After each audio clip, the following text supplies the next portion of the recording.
been a whole week. We were in Indianapolis. We were all over the place. Andrew was ahead. We were behind, but we're all back together in Cincinnati as the NFL Combine is in the books and the offseason continues as we're nearing free agency, but lots to break down from last week's Combine. Welcome into another offseason edition of the Strictly Stripes podcast. Muhammad Ahmad and Andrew Gillis here with you today. Mike Nizick has a little extended weekend, and he will join us on Tuesday. But Andrew, we were talking to you, at least we being me, I was talking to you on Friday. We talked a lot about the tight ends because that was who you mostly scouted out when you were in Indianapolis Friday. You did stay an extra day because, like I told the listeners Friday, you are just that cool. Like, I can't get on your level. I wish I could. It is what it is. But I know you talked to more players, including offensive linemen, which is a big, obviously, topic of discussion for the Bengals, like we've talked about this whole offseason. But, you know, there's the big names like the Peter Skoronskis and, you know, all those kinds of guys like the Broderick Joneses. But then you also have the Anton Harrisons, who are the more project-type players we've talked about. Before we kind of get into just the overall takeaways you had from the Combine, from the offensive line standpoint, what stood out to you and where do you think the Bengals could benefit if they lean towards offensive tackle at pick 28?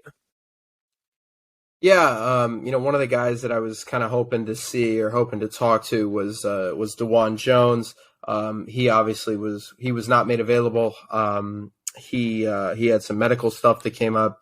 It just took longer to kind of get him through. You know, I didn't really bother with Paris Johnson.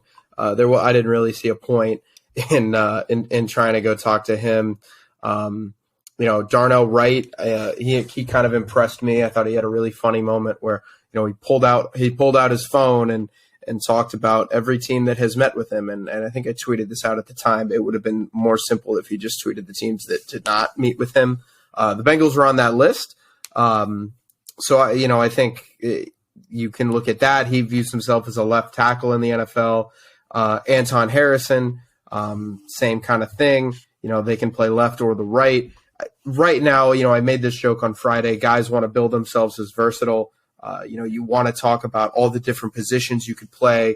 You know, for example, Cody Mock, kid from North Dakota State, 6'6", 303 pounds. You know, to me, when he weighed in and you kind of took his arm measurements and you took his hand measurements, he gave the impression of being a guard or a center. I don't really view him as a tackle, but you know, he was obviously pretty personable, pretty impressive. So I think that's kind of the word that you kind of have to sift through a little bit. Versatile. Everybody wants to tell you about all the different positions they could play. You know, Darnell Wright kind of let it, you know, he kind of told the truth a little bit more than some of the other guys, I think, where he said, you know, I view myself as a left tackle. I want to play left tackle. But I can play right in a pinch. So, you know, to me, I think that, you know, it just kind of solidified. Tackle is one of the positions that we were talking about.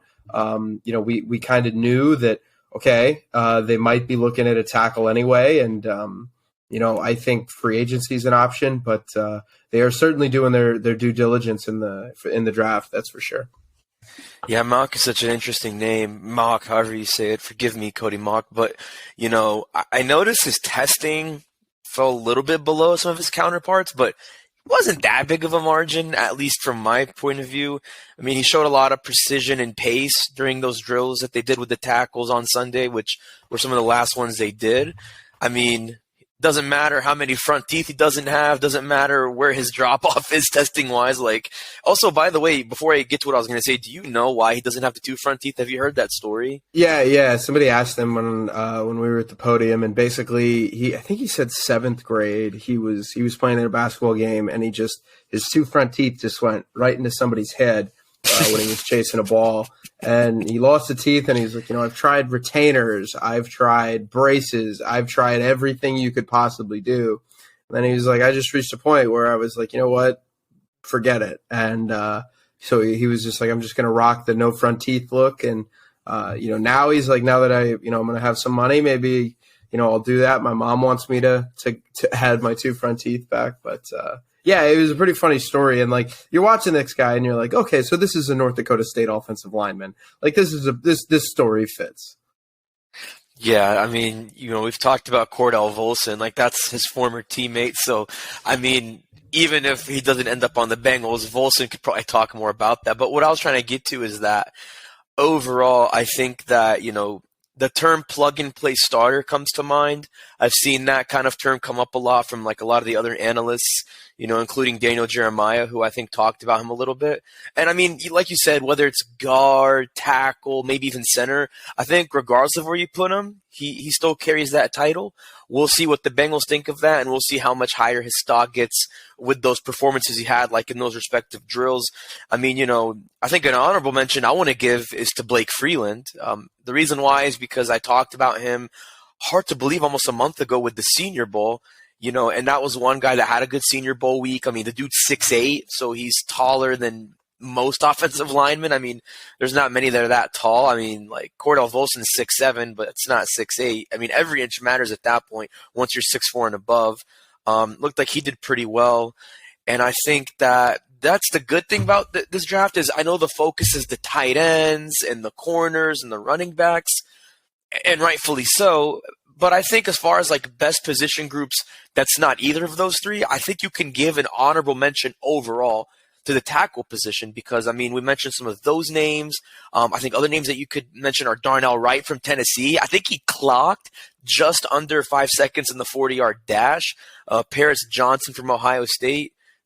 Mentioned Peter Skoronski. I know it's Skoronski. The concern with him is, he doesn't have a very long wingspan for someone his size, but, he kind of talked about it. He wins blocks with his feet, not with his hands or his arms, and not that that doesn't matter, but I think he looks at himself as more of a top to bottom, tackle in terms of like how he can move versus what he can do with his hands. And I don't know that either of those names or many of those names will be available for the Bengals. That's the tough part about this is if they want to prioritize that. I think that's very difficult. I know we mentioned a lot of those free agent names last Friday when we last talked. That's going to be determined, I think, just really a matter of time because free agency is in a week, and we can talk more about that later this week when we think about where should the Bengals go with the offensive tackle position. But kind of just in general, Andrew, maybe this is a little bit of a broad question here, but, we talked about tackle. We talked about tight ends. Darnell Washington, by the way, that's a guy I want to talk about in a little bit. But, what was one of your biggest takeaways in terms of position groups? Like in terms of players who performed, who underperformed, like what do you kind of take away and what stood out to you just from this week overall? Now, you're saying the player, like the actual combine then? Yes. Yes. Man, like I know this isn't Bengals specific, but it's Bengals adjacent.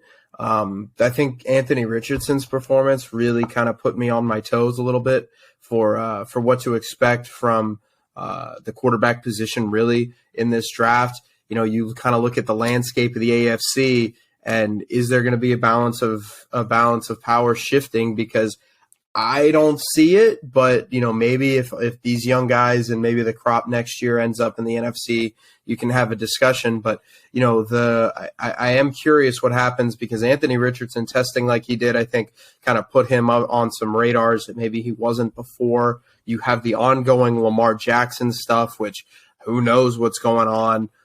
You would assume that they're going to tag him, but even if they're going to give him that non-exclusive tag, he's still sort of available if a team wants to do that. So there's a lot of different things that could happen at the quarterback position. But if Richardson's going to put himself up there, I think that kind of changes the way that the league can look here because, you think about it, Bengals might be facing a brand new quarterback. Like the Ravens want to win now.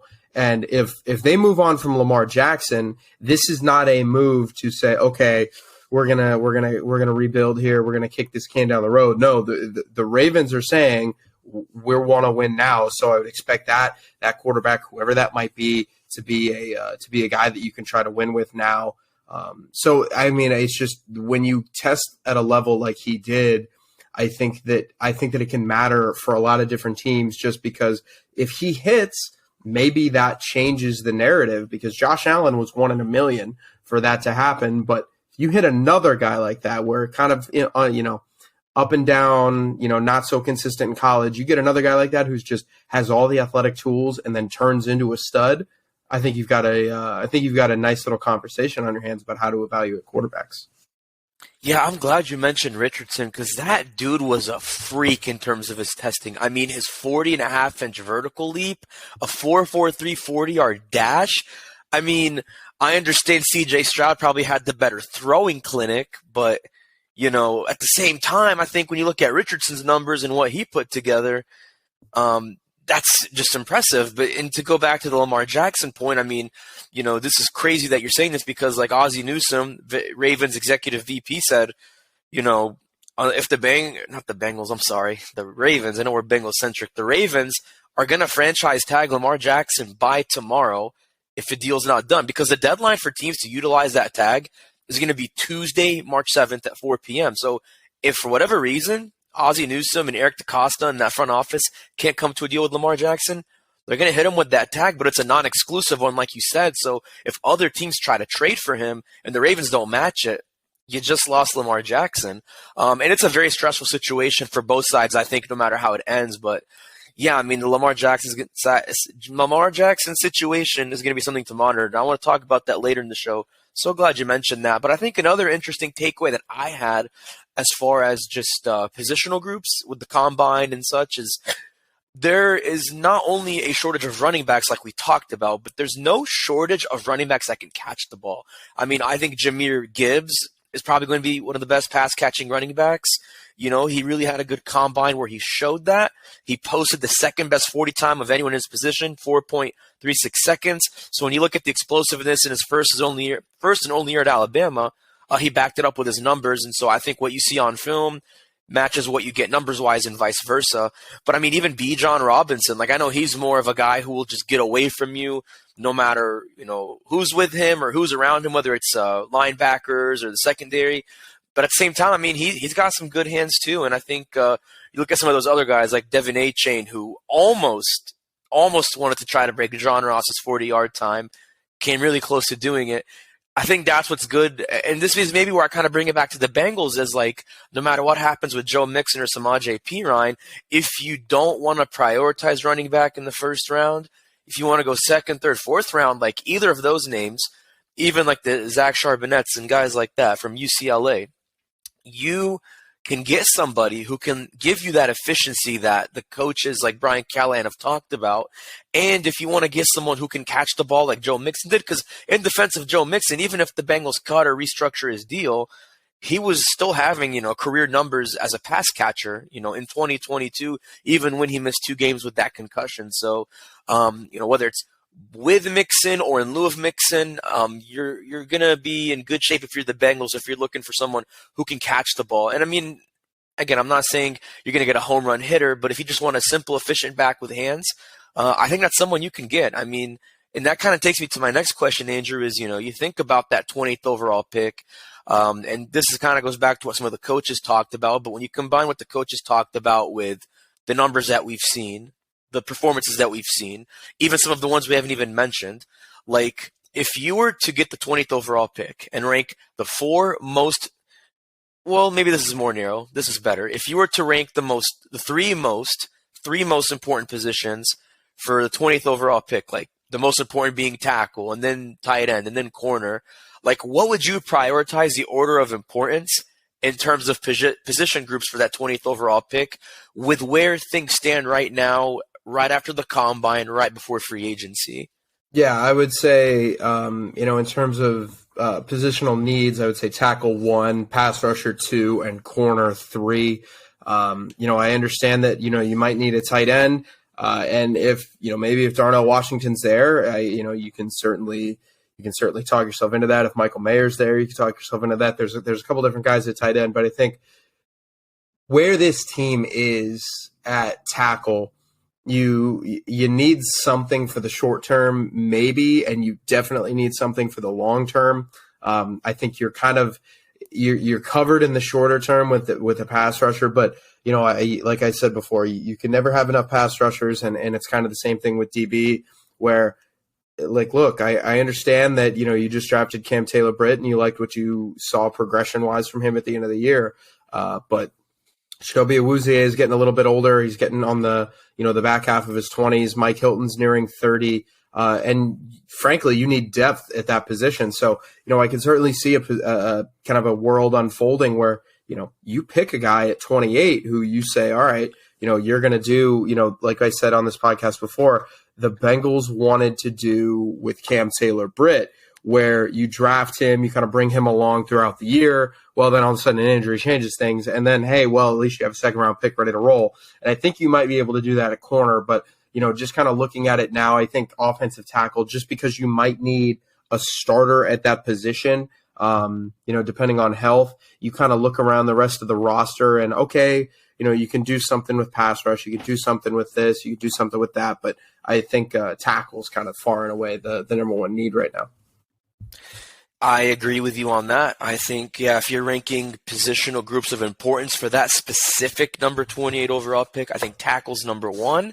I'm going to switch it up a little bit and say edge rusher / defensive line is number two, and then cornerback at number three.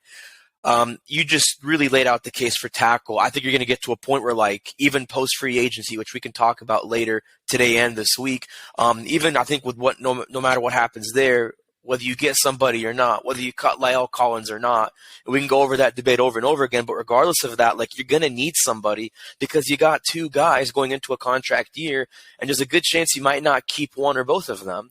Regardless of all the other optics with Collins and what happens in free agency, if they do or don't get anyone, you need that depth now. Kind of like they did with Jackson Carman. I know he was a weird case because he didn't play much his rookie year, and his second year was uneventful until he showed those flashes at tackle when Jonah Williams went down. But maybe you do something like what you wanted to hope to get out of Jackson Carman. On top of having someone like Carman there, you could say, okay, we think we're getting something out of Jackson Carman. We can get another guy who can try to be what we wanted Jackson to be those first 2 years where, like I said, it was mostly uneventful for just play reasons and for obviously emotional maturity reasons, which we've, talked about in this podcast and that I've written about. But the reason why I think you put the defensive line priority-wise at that position instead of cornerback is because this is such a cornerback-loaded class that, whether it's the Emmanuel Forbeses or the Clark Phillipses or Keely Ringo, I think would be gone by that point. Because I think he raised his stock really well. That's another player who I think had a great combine and proved himself on tape with his performance in the combine. I think that guy's gone, but you got so many other options beyond that pick that you can solve that need in the second, third, fourth round. But let's say, you don't want to get a tackle or the best tackles are taken and there's an edge rusher available. The reason why I put that as the second highest priority is because I think beyond the first and second round, unless you want a project, you want a Khalid Kareem or you want a Cam Sample, which the Bengals don't need that. I mean, they need somebody who can get to the quarterback now. If you want a more refined version of Joseph Ossai, or you want someone like Cam Sample but not in the project sense, that might be your chance to do that. And I mean, there's a lot of names we could go through. We've talked about some of them, but I think some names that come to mind. I mean, I'll be honest with you. I was actually joking with Mike about this. Nolan Smith, who put up those freakish numbers, who I think had the best performance, not just on the defensive line, but one of the best at the combine in general. If for whatever reason some teams just sleep on this guy and he's available at 28 and you're thinking, okay, we'll deal with tackle later or we dealt with it in free agency, you run to that man. You run to him and grab him because Trey Hendricks is not going to be there forever. And Joseph Ossai and Cam Sample could use someone in the mix. And so, hey, maybe that's a guy that you could get. I mean, I don't think it's going to happen because I really do believe the dude's going to be way gone by 28, but whether it's him or just, again, and really any of the best ends available at that point, I think are worth more than getting the best cornerbacks available because the market is so broad for corners that you can get them second, third, fourth round. I mean, it's just something that I think they should really consider. I mean, you got Lucas Van Ness, who had a great combine. I think that's a dude who's going to see his stock rise on the edge. But if you're looking more interior, for example, at least if you're thinking at that first round pick, 28th overall, I don't know if he'd be available either, but Kalijah Cansey, who people are comparing to Aaron Donald, which is, I don't want to disrespect Aaron Donald because you're talking about a first ballot Hall of Famer, but Kalijah Cansey, Moro Ojomo, Zach Pickens, those guys might go from that mid-second round to that, early second round, late first round tier? Who knows?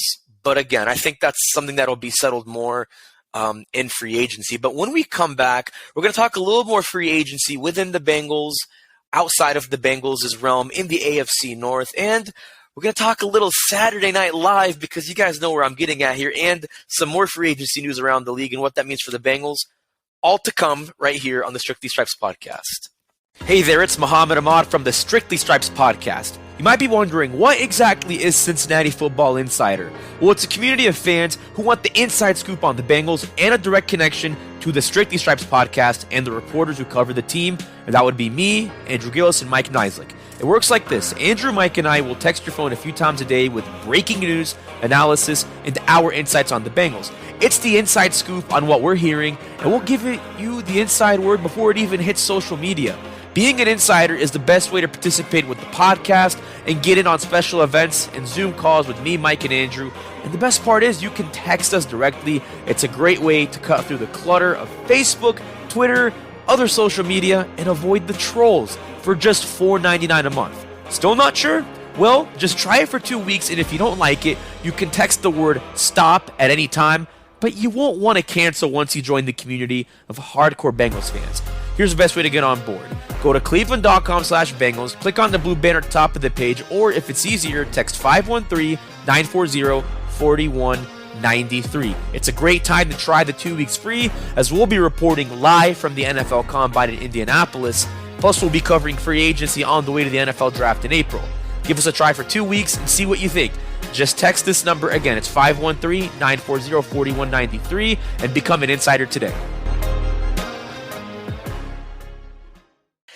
And thanks for staying with us on the Strictly Stripes podcast. So Andrew, Mary Kay Cabot, the Browns insider, as I like to call her, who does an amazing job covering the Browns, especially in a time like the offseason, she reported that a league source told her that Jesse Bates would actually be comfortable with the idea of playing with Deshaun Watson. This is what Mary Kay Cabot reported per a league source. We've already said before, Jesse Bates is gone. That's inevitable. It's funny that she mentions that because James Rapine from Sports Illustrated kind of hinted that maybe the Browns are a landing destination for Bates. They just, basically said they're going to release John Johnson by March 15th, which automatically opens up a need for Bates. So they're going to have the money saved even after they lose that dead money to pay Johnson. But I mean, kind of two parts to this. Do you actually think Jesse Bates would go to his rivals up north in the state of Ohio? And could you imagine Joe Burrow having to go against Jesse Bates twice a year? Like, do you think that'd be an interesting matchup that might be underrated if this really does come together? I mean, it'd be something to talk about. It'd be cool. I'm not sure it's necessarily with Jesse. I'm not sure it's necessarily playing with the Deshaun Watson thing. I think it's, can you see yourself in Cleveland? Because, the thing that Jesse Bates wants right now is to be paid like, he feels like he needs to be paid like. He mentioned that after the loss to the Chiefs, he was kind of sitting around going, I want to be here. I'd love to be here, but I'm not in a position where, I can leave tens of millions to $10 million on the table, tens of millions of dollars on the table, whatever the quote was specifically, but it was, he said, I can't leave that type of money out. So I think to me, he's got to go to, I think it's kind of looking to a place that he thinks can win, but also kind of will pay him like he thinks he deserves to be paid, and probably, frankly, like he does deserve to be paid. So, I think when you look at the landscape of the safety position, it's not the best in the world right now.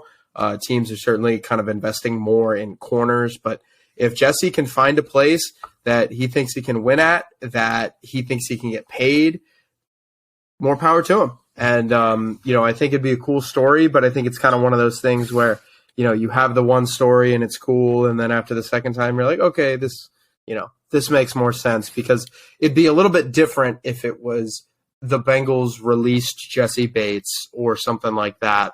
Or you really thought a deal was going to get done. It has felt like Jesse Bates is leaving the Bengals for about a year now. So you can kind of get that sense that, okay, well, this is it. So I think him in another team's uniform isn't exactly going to be jarring. No, not at all. I just think what would be so jarring is if it's a division rival, which up until the Bengals beat, the Browns in December, like that's a team that just had the Bengals number, like even before Joe Burrow got there, like right when Joe Burrow got there. And so, you think about it, like the Browns, they're going to get a full year with Deshaun Watson. Like they're still going to have Nick Chubb from what it looks like. Got Amari Cooper, DPJ, Donovan Peoples-Jones. I mean, I know this is a Bengals podcast, but like I mentioned this because, this actually goes back to the idea of how tough is the AFC North going to be. Like I really do believe if this does happen, if, the predictions of Mary Kay Cabot, predictions of James Rapine with Mary Kay Cabot's reporting backing that up, like if that actually does come true, then that would make a big difference for the Browns, at least in terms of matching against the Bengals. I'm not saying, you get Jesse Bates, you're winning the AFC North. No, but it definitely makes you more competitive because he is the top safety in the free agent market for a reason. There's a reason why the Browns got rid of John Johnson because they felt like he wasn't matching what they were paying him from what it looked like. And so you still have Myles Garrett. Jadeveon Clowney is going to be out the door, but you can replace him. You still got a good secondary with Denzel Ward and Martin Emerson and Greedy Williams. And so if you add Jesse Bates to that mix, I think that's not going to make the Browns a pushover whatsoever, especially when they play the Bengals next year. I know the Bengals fans hearing this are going to rip me a new one, but like again, I'm just talking in terms of competitiveness in the AFC North. But speaking of competitiveness and free agency, the big news in the NFL this morning is that Derek Carr has officially found a new home as the Saints are going to sign him to a 4-year deal, as reported by Adam Schefter, Ian Rappaport, and Mike Garofalo all this morning talking about that. But there's something that I just cannot reconcile myself with, Andrew, and it's that they are not only paying Derek Carr a $150 million deal, it's $100 million guaranteed total, and he's getting $60 million of that $100 million guaranteed at his signing. Again, 4-year deal for $150 million, $60 million right when he signs. Does this make sense to you? Because no disrespect to Derek Carr. I get it. He's a 4-time Pro Bowler. He took the Raiders to the playoffs twice when no quarterback before him since Rich Gannon had been able to do that in Oakland/Las Vegas. But at the same time, I don't believe he's worth that much money. He's way out of his prime. He's going into his 10th season. I just don't think that money's worth it. Do you think the Saints made the right move here? And I'll explain why I'm bringing this up in terms of what this means for the Bengals. But do you agree with that? Yeah, I don't think I agree with the Saints making this deal, but I'm also not going to say that it's necessarily unfair value for Derek Carr. I'm not a huge Derek Carr guy. I think the reason I wouldn't make that trade, or signing if I were the Saints, has a lot more to do with kind of the state of the franchise. Who knows what's going on with Kamara? Sounds like they might cut Michael Thomas. I know you have Chris Olave, but this to me kind of feels like a multi-year thing that you're going to have to rebuild on the fly, and or rather than rebuild on the fly. And it seems like they're trying to do the second thing. But you look at kind of where his deal is at. It's 9th in total value, 9th in average per year, tied for 10th in guaranteed value, and 12th at fully guaranteed.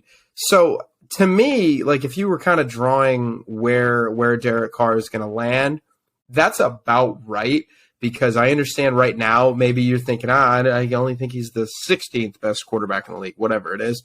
That's going to change a little bit because somebody, whether or not it's the Ravens, is going to pay Lamar Jackson. It doesn't matter if it's the Ravens or the Panthers or whoever. So Lamar's going to get paid. Joe Burrow is going to get paid. Justin Herbert's going to get paid. Joe Burrow, Justin Herbert, they're all going to get paid. So Jalen Hurts is going to get paid. So you can kind of just start to envision a world where, okay, well now it's 15th in value and 14th in this, and then it starts to make a little bit more sense. So, I don't think necessarily the value is bad. I just wouldn't have invested that in that particular player. And I don't think Derek Carr's bad. I just don't think it was a good fit for that team. I think it would have made a little more sense if it was the Jets. You look at the Jets, they're a team that kind of has, some nice defensive pieces. They've got a skill position group that's ready to roll, and you just need the quarterback. And Derek Carr, I thought, would have fit nicely there. But again, he got paid in New Orleans. Good for him. He's going to make that. But, I don't think that means anything for Joe Burrow, because, Joe Burrow is going to make whatever he wants, essentially. I don't think that means anything for Lamar Jackson either, because Lamar Jackson. You don't think so?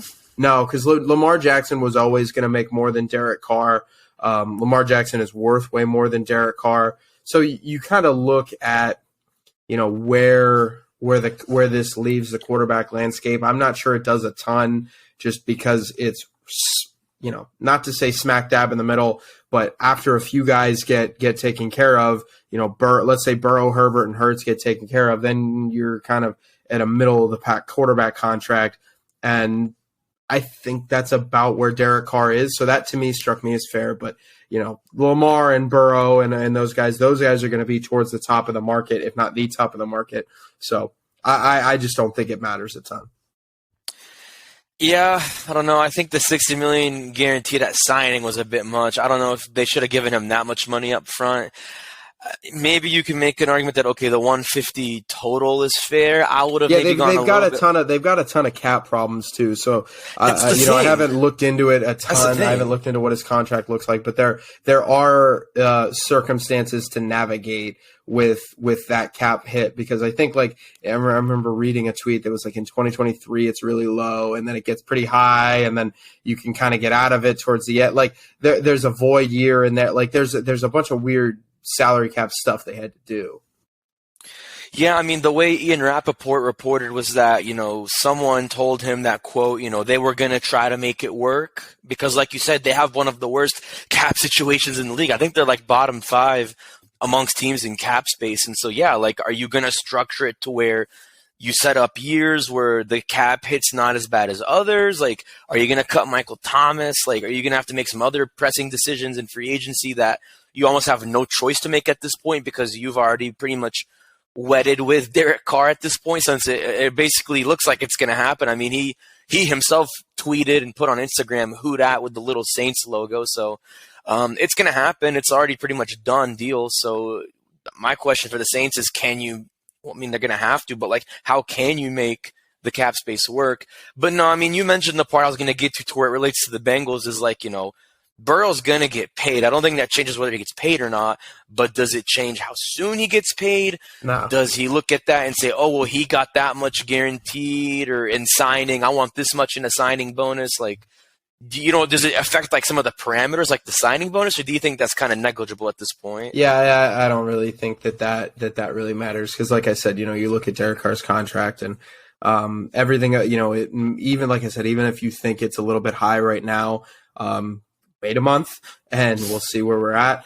I think this, when this offseason is over, I think we're probably going to look at that contract as middle of the road. And Joe Burrow is not going to compare himself to a middle of the road contract, and neither is Lamar, and neither is Herbert, neither is Hurts. And I just think that when you kind of look at that all together, there's not really much to take from it. Yeah, I think if you're talking from a opinion standpoint, I just think that is crazy. But look, maybe I'm wrong.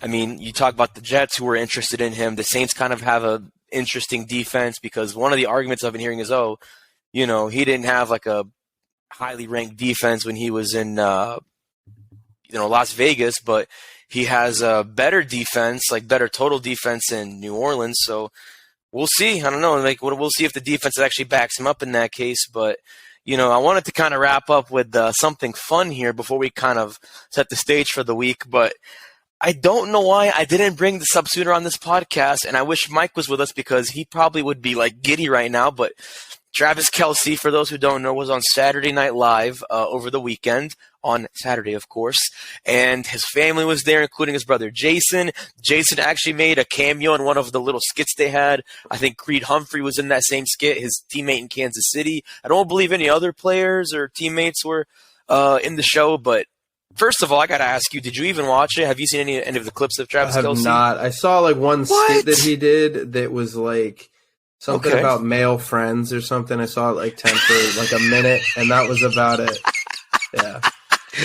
So what you're referring to is like, I might get it wrong. It's like the skit was like having a straight friend. So it was basically like a guy who was pretending to be like gay, for example. And he was like, oh, if you need someone to talk to, here's a straight friend that you could talk to. And Travis Kelce was just like wearing like a jacket and jeans, playing video games, and like being sarcastic. So I think it was like a straight male friend or some skit like that. There was one that you should look at this on YouTube. This was probably the best one in my opinion. He was like presenting someone's funeral. Like it's almost like he was like the keynote speaker of a funeral, if you want to call it that. It's probably not the right word, but like he was speaking on behalf of like someone who pretended to pass away, and he basically got like the literal dead person and like turned them into like a robot with like a speaker, like putting a speaker inside of the person. I know it sounds weird, but you have to watch to understand it. But like there's a speaker in the person, and the person's almost like speaking as if they're alive, but they're not. And the people there are like, "You got our grandma and made her talk?" And he was like, "It's pretty cool, right?" I mean, again, it sounds weird. Like I'm probably not even describing it the right way, but for those who don't know what I'm talking about, just go watch it. Go to YouTube, type Travis Kelce Saturday Night Live. But have you like seen Saturday Night Live skits? Like, are you again? This is more I'm not of a Mike huge Nyson's Saturday thing, Night but Live have you seen it? person, just in general. I don't have anything against it. I just have never really watched it. I'm the same way. I have not really watched it or seen it either, but I know, like, I'm trying to think. Charles Barkley, I believe it was like 2013 and 2018. I think there were two separate times he was in it. Those are both pretty good. Like the whole trespassing one, the first time, and then the second time there was like the last call skit. Like, I mean, those are pretty good. But I think if we even compare that to Travis Kelce's performances, I think he may have had like the best pro athlete cameo of anybody who's been on SNL. Like, maybe in the last 10 years. I don't know about all time. I'd have to do some digging because I'm only 24.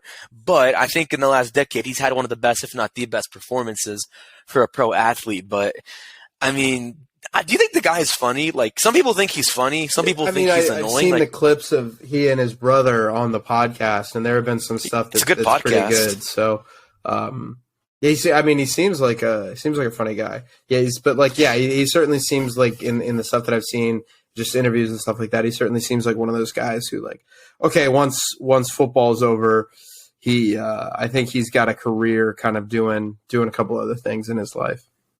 Yeah, I definitely think acting is one of them. Like, I think he should just go into Hollywood, or maybe if Hollywood is too much, I could see him doing like stand-up stuff, like more similar to what he did with SNL in New York. But I want to actually ask you one last thing related to that to put a bow on this, and I think this is going to make you think a little bit, but who is the Travis Kelce of the Bengals? From a personality standpoint, who is their Travis Kelce? Like, who would be the best to host an SNL skit? Or just, I mean, even in general, like, who has the kind of personality and charm that, like, Travis Kelce has? If the Bengals even have a guy like that. Oh, man, that's a good question.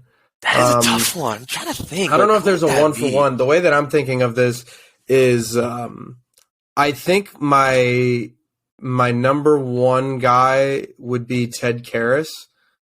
Yes. I think Ted would do a really good job. Like, the way that I was thinking of it is, like, who could host SNL? And I feel like Ted Karras could do a really good job of that. Because he pretty much immediately came in and was beloved. If you talk to him, he's really, really smart when you talk to him. I really enjoy just kind of having regular conversations with him, not just, not always on the record, or not always, in an interview setting or whatever like that. So I always like Ted. I think he's a pretty funny guy. He's a pretty personable guy. I think he'd do good. I think it's a good one. I think Cam Taylor-Britt would be good, just because I think he's the happiest person I've ever met. Let's see who else. Jamar Chase would be funny. Yeah, I think you just gotta think. He seems a little bit timid, though. Jamar, I don't think. Jamar, I don't know if I see him as the stand-up comedian type of guy. I don't. Yeah, I mean, he's a good presenter. Like, he was at the NFL Honors. I think he presented an award there. But, like, if we're talking presenter, yeah, I think you can absolutely put Jamar Chase on there. But, like, if you want him to be, like, giddy and, like, loosey-goosey like Travis Kelce, I don't see it. And it's not that, like, Jamar's not outgoing or confident. I just think, like Travis Kelce's very loose. Like, you know how some people say, oh, when you're drunk, you're just loose and confident? Like, I mean, I don't think Travis Kelce needs that. Like, he's as loose as it gets, like, which is why I think it'd be interesting to see how he is when he's drunk. But I don't know. I think Ted Karras is the best one because he's the most charismatic. He's the most outgoing. He's a veteran. He's older. Like, he's only a couple years younger than Travis Kelce. Cam Taylor-Britt's a good one. I think if you give him a couple years, like if he builds like a brand and a name and a personality, I absolutely think he could get there, and maybe Jamar could too. Maybe Jamar is still, he's only in his second, third year. Maybe he'll break out of that timid shell a little bit, but man, I was gonna say like Joe Burrow, but with sarcasm. But I do think if Joe Burrow was like maybe not as shy, because I think he has a little bit of shyness, which is not a bad thing. I think it's just his personality. If he wasn't as shy, I could see him putting a good attempt at that, but who knows, man? I mean, Travis Kelce's so unique, though. I can't really think of many other players who are like Travis Kelce. I think that's why he got that nod on top of being good at what he does. I mean, like he said in the monologue that he opened the show with, like, oh, I learned that you can get kicked off the football team for smoking weed and still win 2 Super Bowls, which I thought was the best part of his opening statement. But that was a lot of fun to watch. And stay with us because we're going to have a lot more fun this week when we set the stage for free agency, talk about some big names, maybe play out some hypothetical scenarios that could play out for the Bengals next week and beyond, and what that means for the draft, and much, much more. But once again, for myself and Andrew Gillis, I'm Muhammad Ahmad. We'll see you Tuesday.